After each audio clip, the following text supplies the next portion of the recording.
Il viendra de là pour juger les vivants et les morts.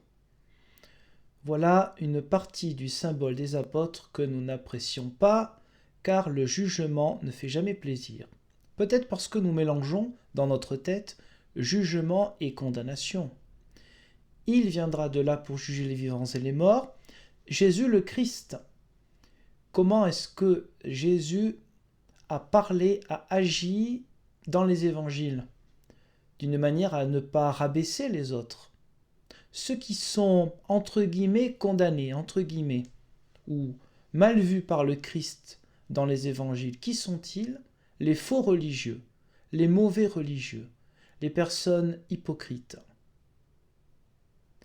Il viendra de là pour juger les vivants et les morts est un appel à la cohérence pour ceux qui se disent disciples, pour savoir si chaque jour nous arrivons à avancer un petit peu dans notre comportement quotidien, si nous sommes dans l'adéquation avec l'enseignement et l'exemple du Christ. Et c'est pour ça que les églises existent, c'est pour se soutenir mutuellement, c'est pour écouter, entendre la parole expliquée, méditer, pour vivre aussi les sacrements qui sont des nourritures fondamentales, des nourritures spirituelles pour la vie du chrétien.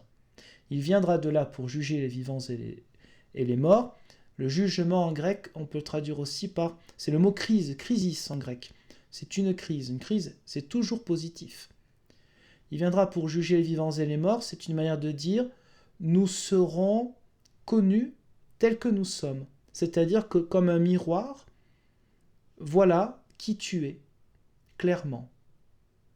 Ce sera un dévoilement, une révélation de qui nous sommes réellement, pour nous-mêmes. La notion de jugement, bien sûr, il y a la vie éternelle, la mort éternelle, la résurrection, mais jamais on ne peut prendre ce genre de texte pour des incitations à la peur. La peur est à l'opposé de la foi. Donc quand on dit « il viendra pour juger les vivants et les morts », personne ne doit avoir peur. Pourquoi ? Parce que personne n'est digne d'être jugé juste. Personne n'est digne de ressusciter pour la vie éternelle. C'est justement parce que personne n'est digne que le Christ est mort et ressuscité. C'est entre autres pour cela.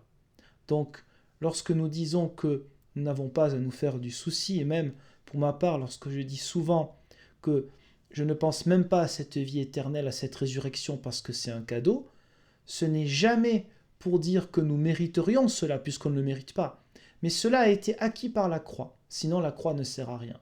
Le sens de la croix, c'est le Christ qui porte sur lui les misères du monde. Dieu nous accompagne aussi jusqu'à la mort, mais la résurrection est un acquis.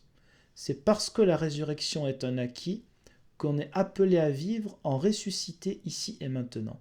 Donc on ne passe pas sa vie à avoir peur d'un jugement.